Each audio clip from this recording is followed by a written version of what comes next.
Como mencionei na introdução, eu imagino que você já tem uma certa familiaridade com Python. Se esse não for o caso, existem dezenas de excelentes sites e livros sobre o assunto. Em particular, se você entende inglês, recomendo essas duas opções. Um site muito bom para você visualizar e entender os códigos é este aqui. Segue uma lista daquilo que considero importante para um cientista de dados sentir-se confortável no Python.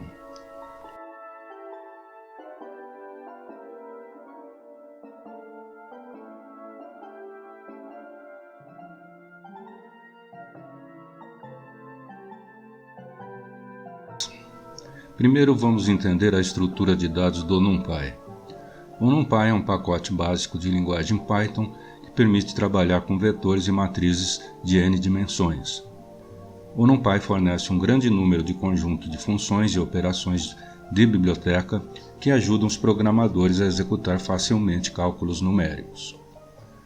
O NumPy trabalha com arrays, que são matrizes que contêm e representam os dados regulares de uma maneira estruturada. Arrays e matrizes são tratados em mais detalhes no segmento de álgebra linear. Por enquanto, basta entender que um array 1D é uma matriz de uma dimensão, um array 2D é uma matriz de duas dimensões, e um array 3D é uma matriz de três dimensões e assim por diante. Numa matriz bidimensional, você tem linhas e colunas. As linhas são indicadas como o eixo 0, enquanto as colunas são o eixo 1, como numa tabela do Excel. O número do eixo aumenta com o número de dimensões. Nas matrizes 3D, há um eixo 2 adicional. Observe que esses eixos são válidos apenas para matrizes que tenham pelo menos duas dimensões, pois não há sentido em tê-los para matrizes 1D. Um array NumPy é uma extensão de um array Python, que lida apenas com arrays unidimensionais e oferece menos funcionalidade. Então, importado no NumPy, vou primeiramente criar um array 1D. Então tenho aqui o array 1, os números de 1 até 8, então ele tem uma dimensão 8, nada. O array 2D, já eu tenho que usar dois colchetes. Então, nesse caso, a dimensão são duas linhas e 4 colunas. No array 3D, então o shape dele é uma linha, 3 colunas e uma terceira dimensão de 2. Essa questão da terceira dimensão, a gente vai ver mais para frente, ela não é nada misteriosa. Agora algumas operações. Aqui eu tenho um array 4 e um array 5. Eu posso somar, eu posso multiplicar um array por uma constante, eu posso somar dois arrays de duas dimensões, como aqui. Então a gente nota que eles somam termo a termo, né? Se eu multiplicar da maneira convencional dois arrays, ele vai simplesmente multiplicar os termos. 3 vezes 3 é igual a 9, 2 vezes 1 igual a 2, 0 vezes 2 igual a 0 e 1 vezes 1 igual a 1. Agora, em Machine Learning e no cálculo matricial, de uma maneira geral, o produto não é expresso dessa maneira. O produto de matrizes é definido como o dot product. Nesse caso, é diferente produto de matrizes. A gente vai explicar isso em álgebra vetorial. Então, o dot product de A por B é diferente do produto simples de A vezes B.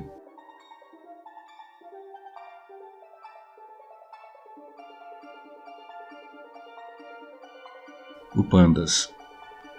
Os objetos principais do Pandas são as séries e os data frames. Uma série é como se fosse um array unidimensional do NumPy, uma lista de valores. Toda série possui um índice, o index, que dá rótulos a cada elemento da lista. Aqui eu criei uma série S e o índice dessa série é a coluna esquerda, que vai de 0 a 4. E o Pandas criou automaticamente, já que não especifiquei uma lista de rótulos. Aqui os valores da série. Como ao criar as séries não demos um índice específico, o Pandas usou os inteiros positivos crescentes como padrão, mas pode ser conveniente atribuirmos um índice diferente do padrão, por exemplo, como nesse caso. Então aqui eu estou imprimindo o índice B da série, a média da série e o desvio padrão da série. Também podemos gerar uma série de estatísticas, como estamos vendo aqui, o número de elementos, a média, desvio padrão, mínimo, máximo e os quartis.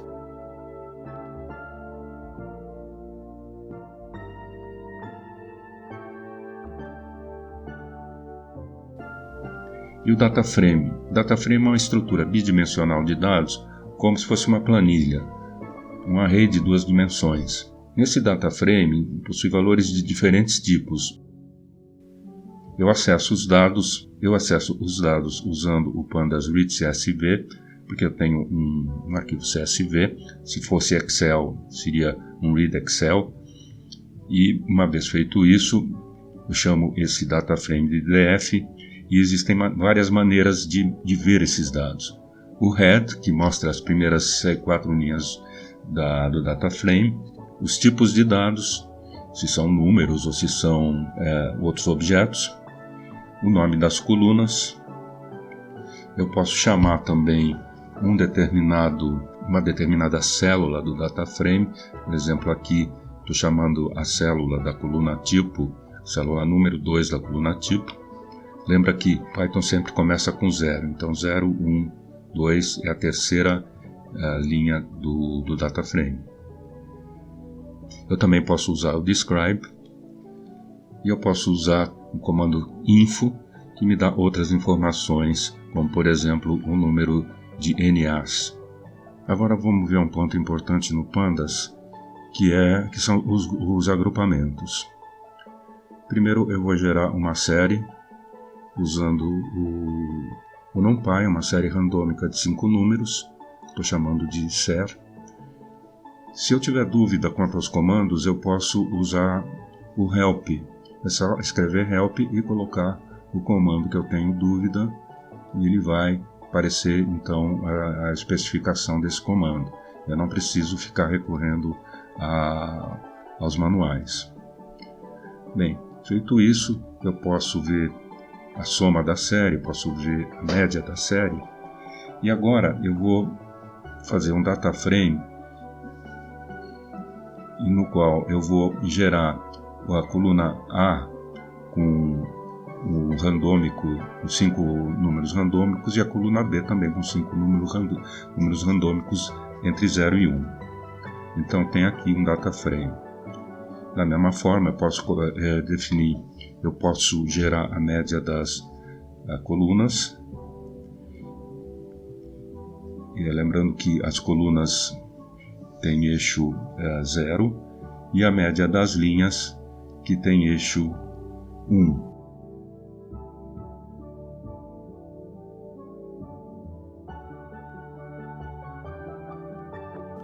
Agregações podem dar uma visão do seu conjunto de dados, mas muitas vezes preferimos agregar condicionalmente em algum atributo ou índice.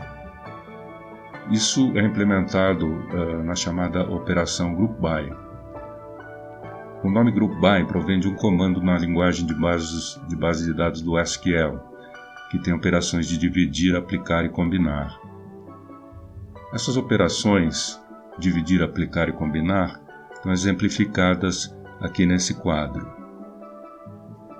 Então, aqui a gente pode ver que o split envolve a separação e o agrupamento de um data frame, dependendo do valor da chave especificada.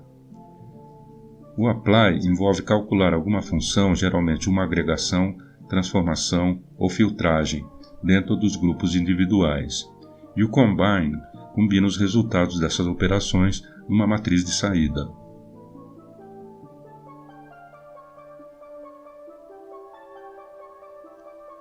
Aqui eu gerei um data frame através de um dicionário.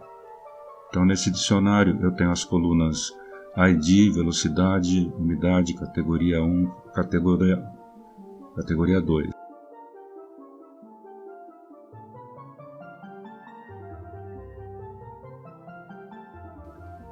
Aqui eu tenho a velocidade como números inteiros e a umidade também.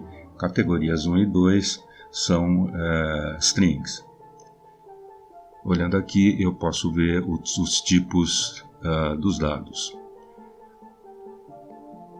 Então, se eu agrupar por ID a velocidade e a umidade em seus valores mínimos, eu tenho essa tabela, esse data frame aqui comprimido. Então, o que ele fez foi pegar os valores mínimos das colunas A, B e C, dos valores da umidade e da velocidade.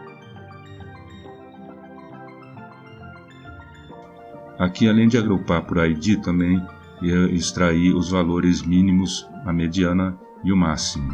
Aqui eu agrupei as colunas com valores numéricos pela média e preenchendo os NAs com 0. E aqui estou agrupando as colunas categóricas com contagens e preenchimento dos NAs com 0. E nesse último caso estou combinando as colunas.